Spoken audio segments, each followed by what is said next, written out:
പ്രിയമുള്ളവരെ, നിങ്ങൾക്കെല്ലാവർക്കും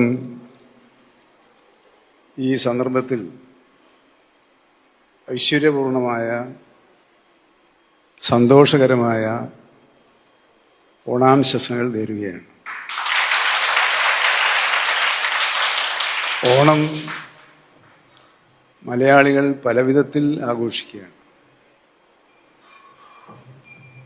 എന്നാൽ ഇത്തരത്തിലുള്ളൊരാഘോഷം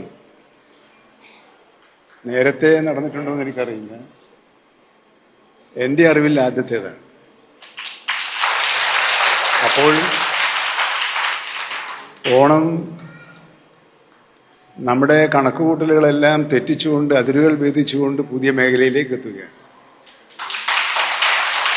ആ ശുഭവേളയിൽ റിയൽ എസ്റ്റേറ്റ് മേഖലയിൽ പ്രവർത്തിക്കുന്ന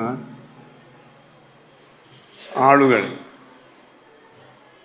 ഒരു പ്രത്യേക രീതിയിലാണ് ഓണം ആഘോഷിക്കുന്നത്. പണ്ട് റിയൽ എസ്റ്റേറ്റുകാരെന്നല്ല പറയാറ്, ബ്രോക്കർമാർ പറയാം. അത് മാറി ഇപ്പോൾ ഡീൽ മേക്കേഴ്സ് എന്ന നിലയിലേക്ക് എത്തിയിരിക്കും. ഈ പ്രവർത്തനം നമ്മുടെ സമ്പദ്ഘടനയിൽ വലിയ മാറ്റമാണ് വരുത്തിയിട്ടുള്ളത്. റിയൽ എസ്റ്റേറ്റ് എന്ന് പറയുന്നത് അവഗണിക്കാൻ കഴിയാത്ത സാമ്പത്തിക ഇടപാടുകളുടെ കേന്ദ്രം കൂടിയായി മാറിയിട്ടുണ്ട്. അവിടെ സൂക്ഷ്മത വളരെ അത്യാവശ്യമാണ് എന്ന് ഞാൻ ഈ ഘട്ടത്തിൽ കൂട്ടിച്ചേർക്കുകയാണ്. ധാരാളം വനിതകൾ ഉൾപ്പെടെ ആ മേഖലയിലേക്ക് കടന്നു വന്നു എന്നതാണ് കാലഘട്ടം സമ്മാനിച്ച പുതുമ. ഒപ്പം എങ്ങനെ റിയൽ എസ്റ്റേറ്റ് വ്യവസായത്തെ വ്യവസായം എന്നുള്ള നിലയിൽ നിന്നും മാറി ടൂറിസം എന്ന സങ്കല്പത്തിലേക്ക് യോജിപ്പിക്കാൻ വേണ്ടി കഴിയുക. അപ്പോൾ ആ പരിശ്രമത്തിലാണ് നിങ്ങൾ ഏർപ്പെട്ടുകൊണ്ടിരിക്കുന്നത്.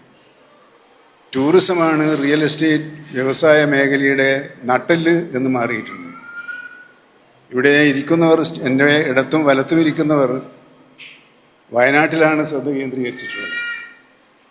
വയനാട്ടിൽ ശ്രദ്ധ കേന്ദ്രീകരിക്കുമ്പോൾ ഞാൻ സ്വകാര്യം പറഞ്ഞത് അവിടെ ആനകളെ കുഴപ്പത്തിലാക്കുന്നത് നിങ്ങൾ തന്നെയാണോ എന്ന് എനിക്കൊരു സംശയമുണ്ട്. കാരണം എൻ്റെ ഒരു കഷ്ടകാലത്തിനോ നല്ല കാലത്തിനോ അതാണല്ലോ എൻ്റെ പണി. വനം വകുപ്പാണല്ലോ എൻ്റെ ഒരു പണി. വനം വകുപ്പിന് ജോലി ആളുകൾ വിചാരിച്ചത് മൃഗങ്ങളെ